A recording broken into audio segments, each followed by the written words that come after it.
Did you do it? Perfect. I did. All right, good. 6 seconds ago. Oh, okay. Mine was probably 10 seconds ago.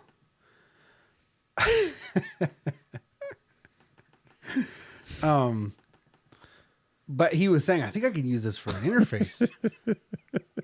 What? No, I just got the joke about the pressing the button. Okay. Because I said it, and then about 6 seconds later, you said it. Mine was 10 seconds ago. Right. But it could have been Mine's more. It may or may not be in sync. No, they're not in sync. But they're within a few seconds. But anyway, so like you're the opposite right now because you're understanding the very subtle humor where I one up to you in a ridiculous fashion because the seconds are always getting bigger. And you could catch that. Meanwhile, that was so subtle. I think I'm just amusing myself. At that point, I don't expect other people to catch those jokes.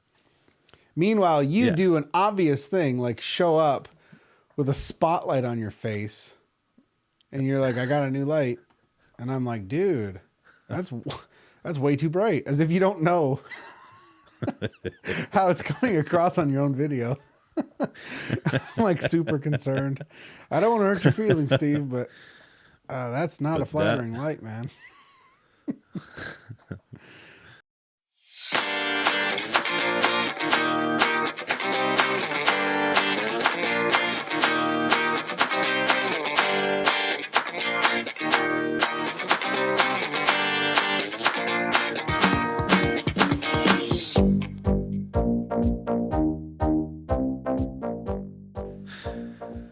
Can you believe that Twitter had the balls to cancel the president?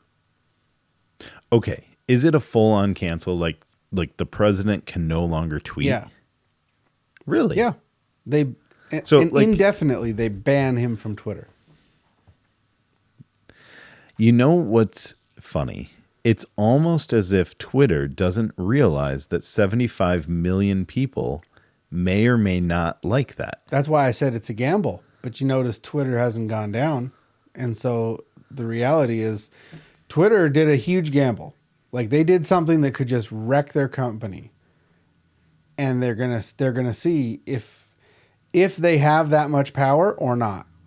And if nothing happens, which it already kind of hasn't, like if there was going to be a backlash, it would have been when he was the sitting president, not now. There wasn't really much of a backlash on as far as Twitter's concerned. So yeah, I guess Twitter can do that. Interesting. Yeah, it'll be interesting because some things like that are slow burns. Some things like that, people have like this negative feeling about Twitter and they think, okay, yeah, they're not my thing.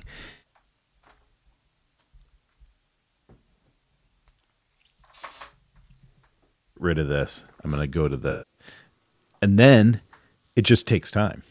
Just takes time for people to be like, yeah, I'm not into that. It's not like MySpace died in a day. It was close. I remember the day well. I liked MySpace. No, I liked MySpace. MySpace was fun. It was like the Wild West of the social media. Yeah. It was so chaotic. Everyone's page was so messy and so chaotic and bright colors and it was hard to look at. Yeah. If Facebook is like Gap or American Eagle or something like that, MySpace was Affliction. Affliction? I'm not familiar with Affliction. But I'm going to assume that you said Hot Topic.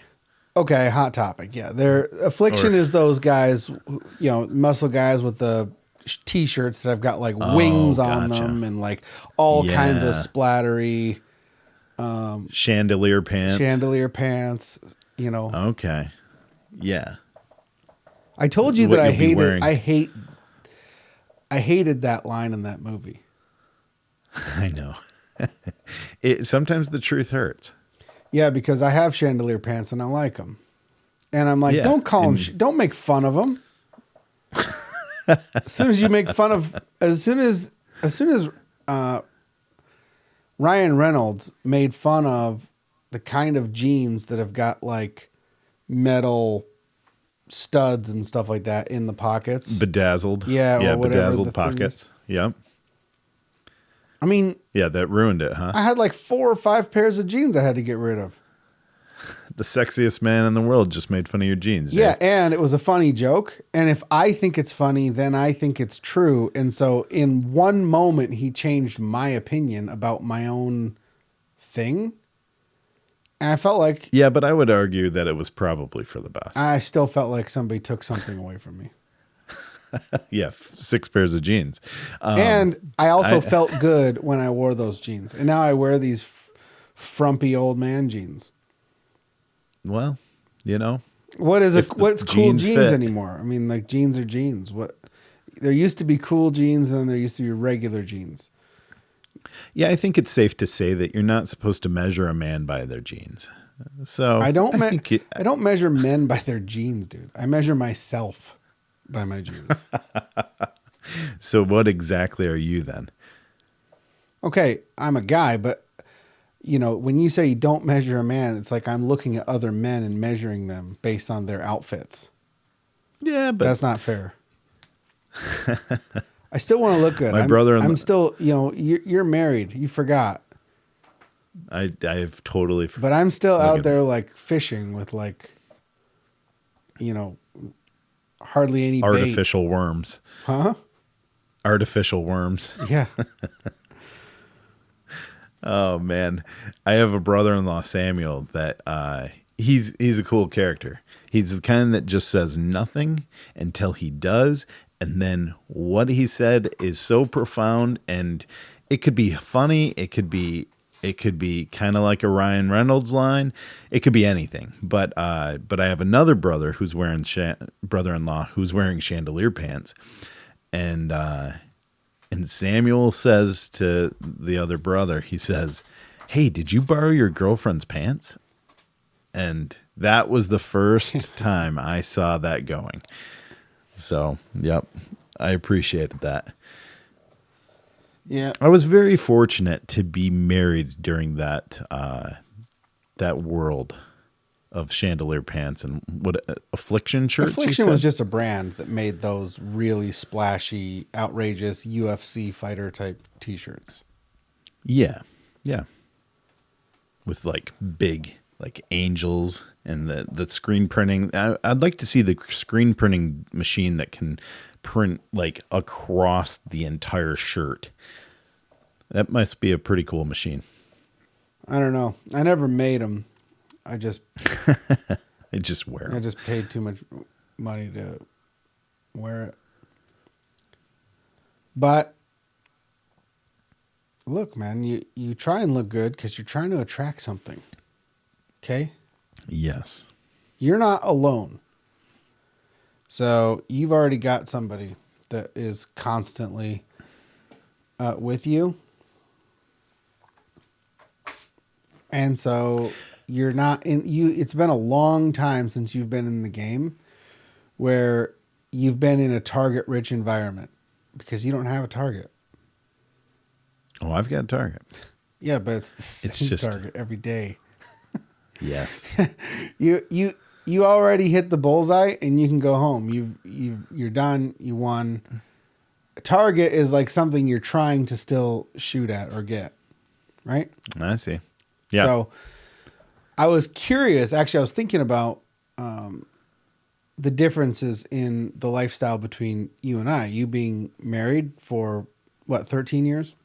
And then 13 years. Yep.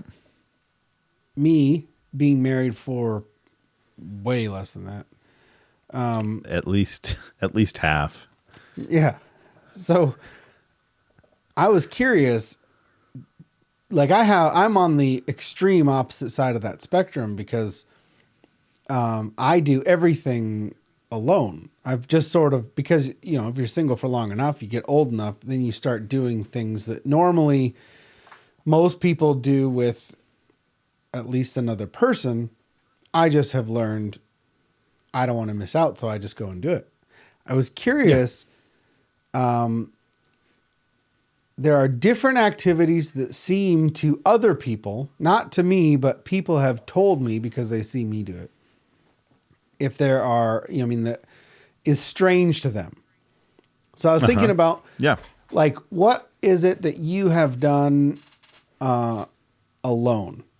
So think about in your life, have you ever taken a day trip alone? Like if you've gone to the Renaissance Center, or you've gone, like you had a day without Sarah, or maybe it was before you were married. Have you ever just gone to a destination where you went by yourself? You weren't going there to meet anybody.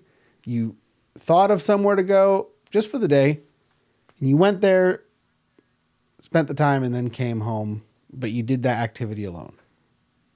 Yeah, I've never done that ever in my entire life. Never once. Like you've never said, hey, cool, I'm going to go down to the Detroit River, or I'm going to go to the Renaissance Center. Or I'm going to go check out Joe Louis Arena for or like a gallery, an art gallery or a museum, or.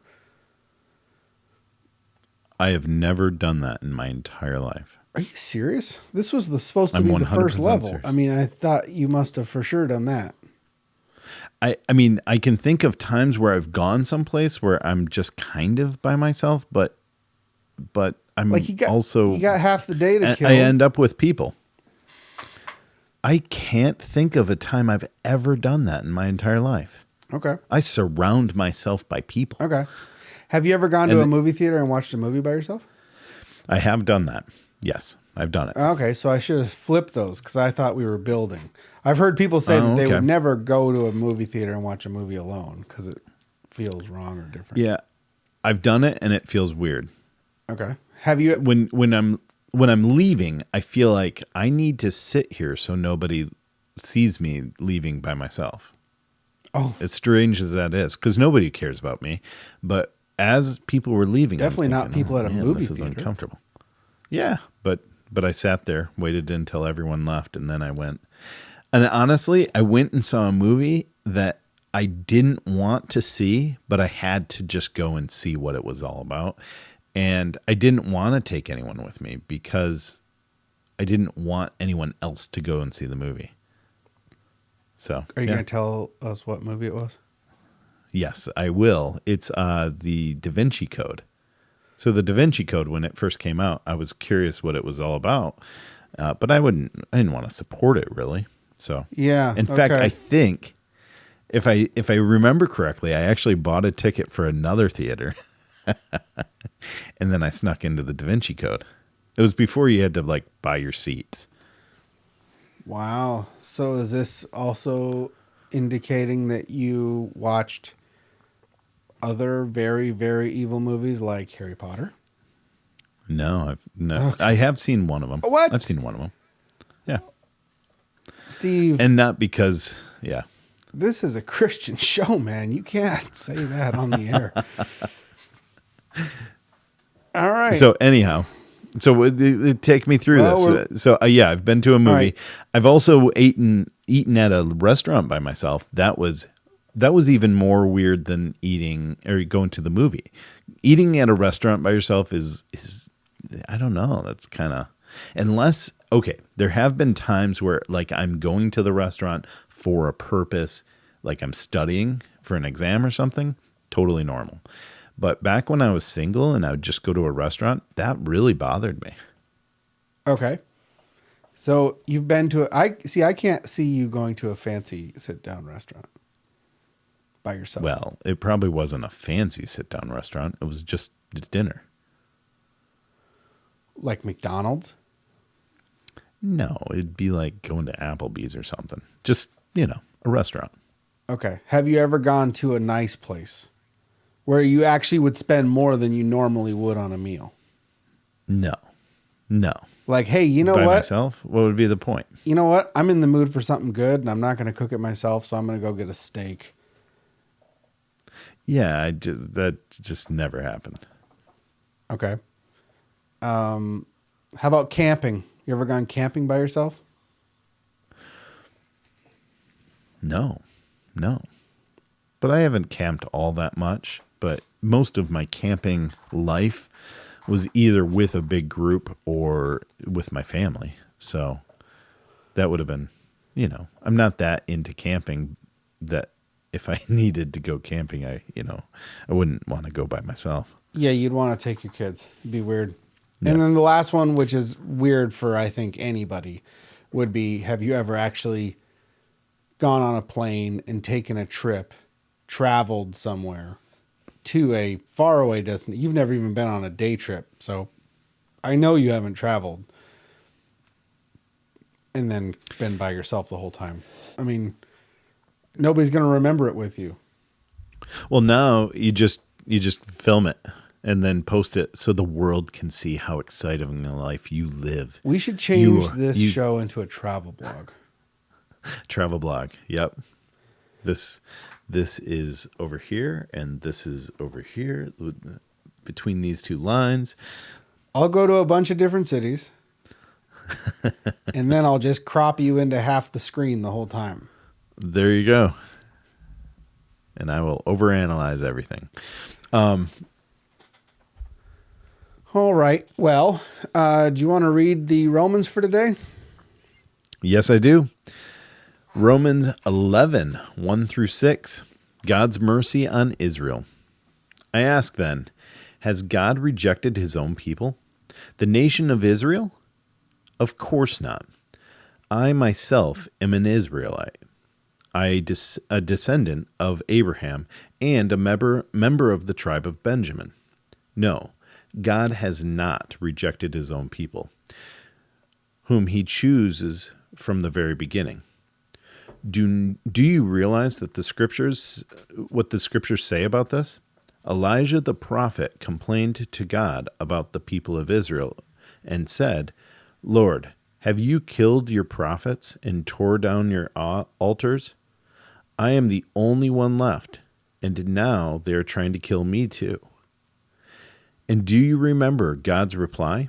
He said, no, I have 7,000 others who have never bowed down to Baal.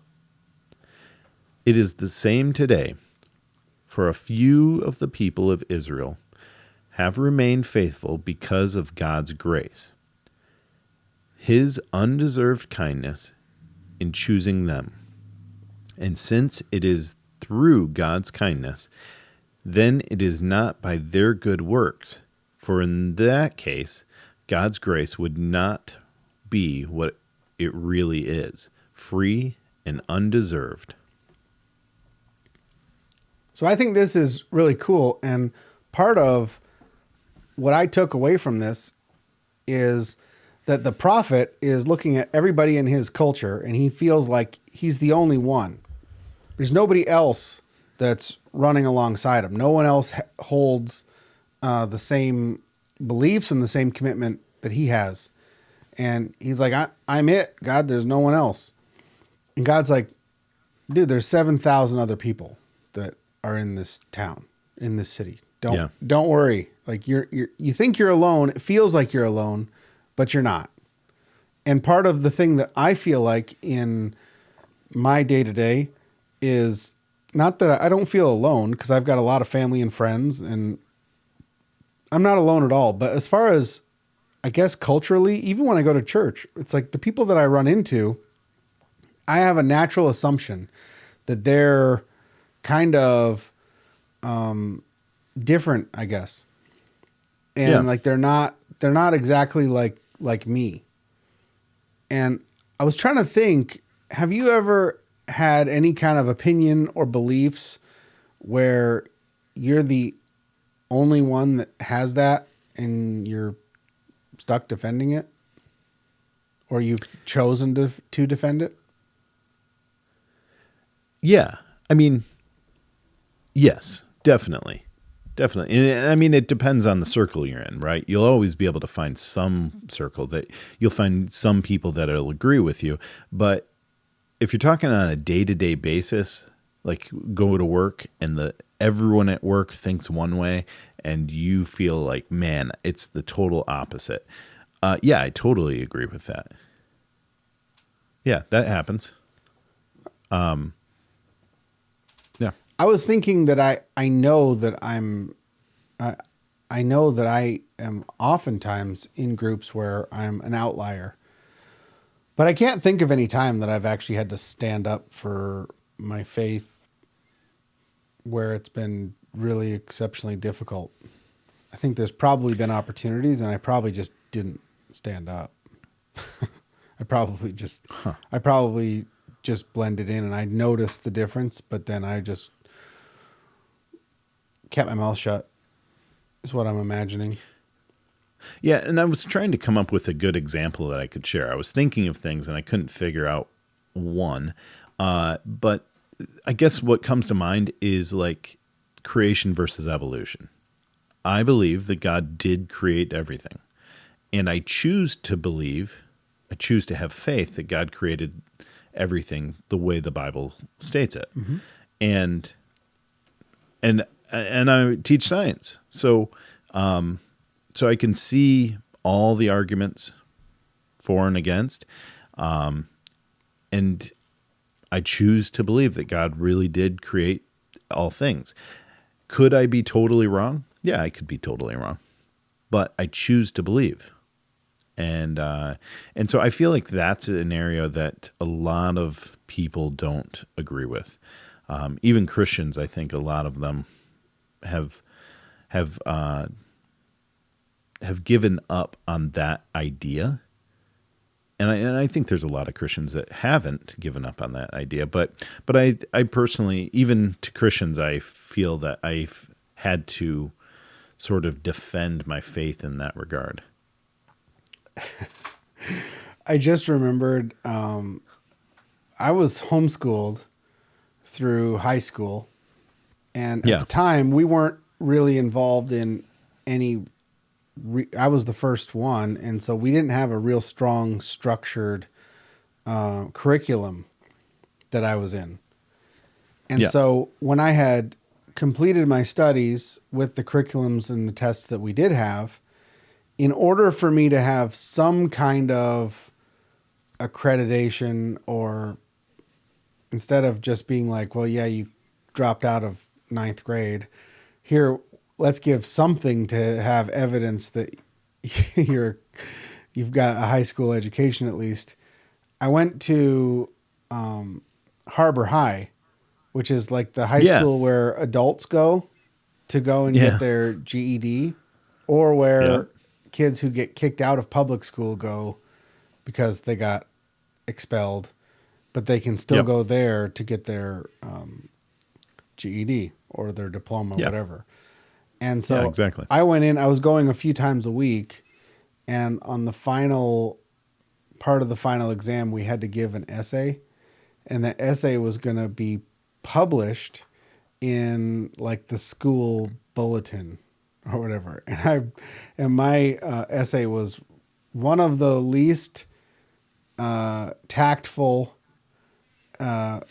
messages of Christianity about how everybody who's not a Christian is going to go to hell and burn with the devil. And so I said some crazy stuff, and I was trying to be as provocative and outrageous as I could be.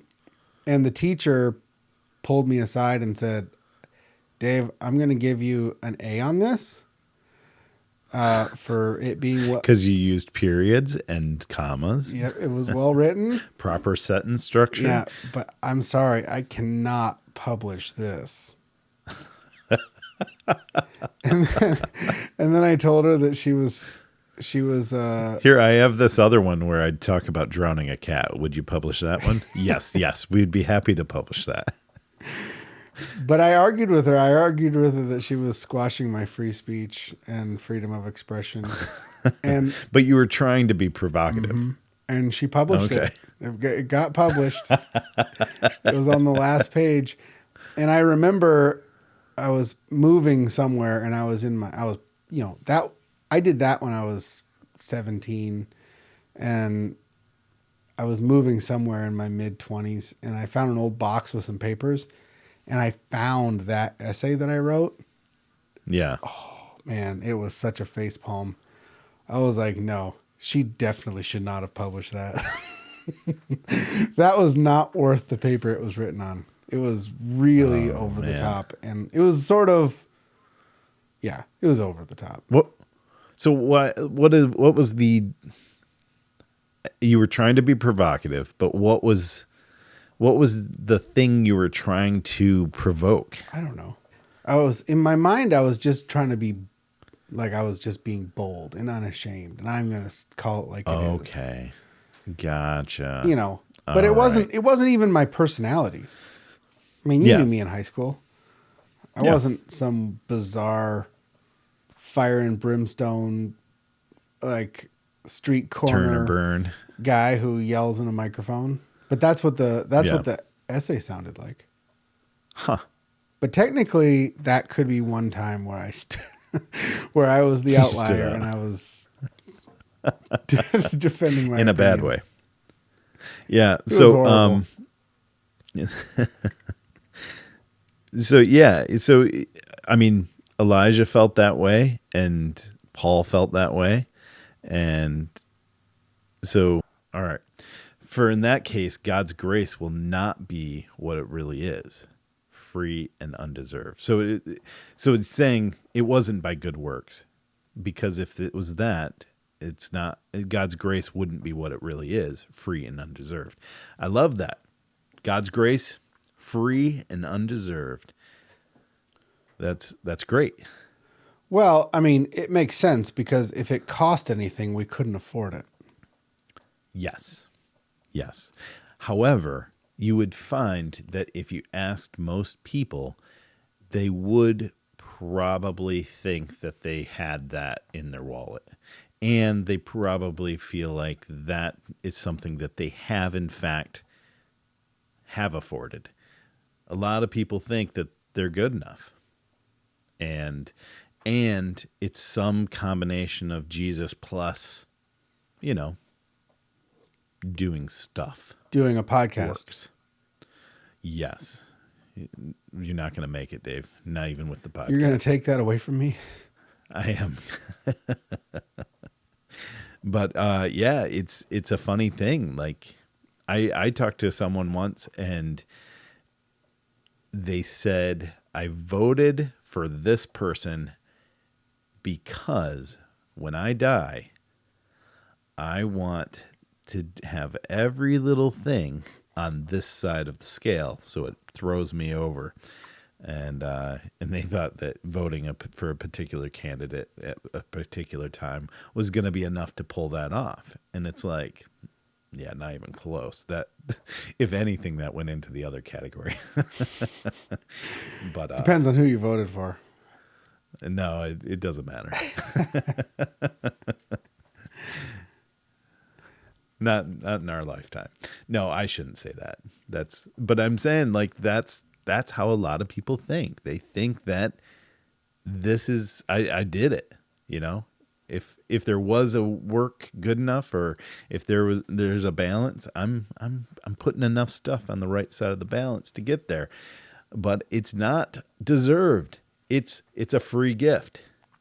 So, yeah, and we spoke the other day about this idea of works and whether or not trusting or having the prayer or going forward is a work, right?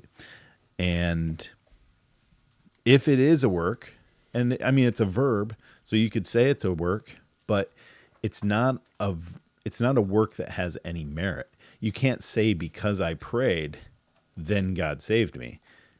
It's the fact that God died on the cross, that God is extending this to you. That's what's key. So it seems pretty dumb for the people to parse out the idea of any kind of acceptance or prayer or action on your side is a work, therefore it can't be part of the equation. That's so incredibly stupid. If I have $1 billion and you have no money, and I say, hey, I'm going to give you $1 million for no reason. Here it is. Well, Yeah. the fact that you have to accept it or set up a bank account and do whatever you can to or need to in order to receive it doesn't mean that you got the $1 million because you did that. It's Yeah. like, well, you have to do certain things in order to get what's being offered. You have to lay Yeah. down your life. You have to submit to who God is. You have to choose to have faith. You have to give your life over. You have to accept salvation, and that's not free. The Bible says that the man who knew that there was the pearl that was of great wealth, just unbelievably expensive, buried in a field, and he knew about it. He went and sold everything he had in order to buy the field, because everything he had was nothing compared to what was buried there, what he was going to get if he bought the field. So the idea of, well, you have to pray, you have to, submit yourself, you have to reach out to God and say, please. Well, to confuse that as some sort of a work that doesn't make sense, because he's offering something. You didn't pay for it. You didn't ask for it. He's pursuing you and giving it just because he picked you. And it's like, well, that's the free part. Now, how do you get it? Well, that's going to cost you everything you have. And if you think it's not, then you don't understand the relationship of God and creation. Mm-hmm. So, yeah, I don't understand the logic there where people would say, but I don't want to say you got to cross the bridge, or I don't want to say you have to give your life. They're totally separate, because that's a work. It's like, all right. But it's not a work that has merit. I think that's what's key. It's not that it's not a work, period. We can say crossing a bridge is a verb, and by a strict definition, it's a work, but it's not a work that has enough merit to make it so that you made it yourself, right? Like, you can't do it. You only have $1 in your bank account. If someone's offering you this $1 billion, your acceptance of it, that's not, it's a verb. I accepted, but it's not an acceptance that has merit. You didn't do anything to get that $1 billion. Yeah, I suppose that makes sense. I'm sure that God is happy when somebody responds to him. So I don't understand why it would say it doesn't have any merit, but it's not the reason why. So when I say it does, so yeah, you switch it just a little bit. Okay. It's not that it was a decision that lacked merit. It was a work that it's not worth rewarding, right? It's not a meticulous work. Your acceptance didn't make you good enough to get to heaven. Right. Does that make sense? And it certainly didn't do anything for God. It's not the good work, right? In 6 it says, and since it is through God's kindness, then it's not by their good work. That's right. For in that case, so it's not the good work. So when I say it's not a work that has any merit, it means it's not good enough to even get you a little bit of the way. It's just like setting up the bank account. Yeah, it didn't do anything it didn't do anything for God.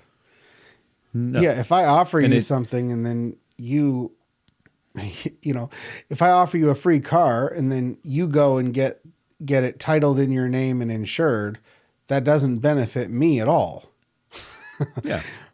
But it benefits you hugely. Otherwise, you wouldn't be able to use the car. So, of course, you're going to do that. Of course, it's a verb. Of course, that's your part of the deal. But it has nothing to do with me, because I gave you the car and the car's gone. Yeah. So, yep. I get what you're, if that's, yeah, I think we're saying the same thing. We are. So, but part of the reason why I like doing this show with you is my relationship with you is very unique. I don't have a lot of people in my life that are willing to have this kind of a conversation. And I think that it's something that I've just benefited so much from, that there are other people who would benefit as well. Some people who may not have the one that I have. I have one. There might be somebody out there who has 3 or 4, but there might be a lot of people out there who have 0. And so I liked this section of the Bible because Elijah felt like he was all by himself. And God's like, no, there's plenty of others. And sometimes I felt like I'm by myself, and I've got you, and I've got a few others. And I like the idea of doing a show where we're demonstrating to maybe someone else, hey, look, there's a lot of us. We're still rolling. There's still people you can join up and run along with.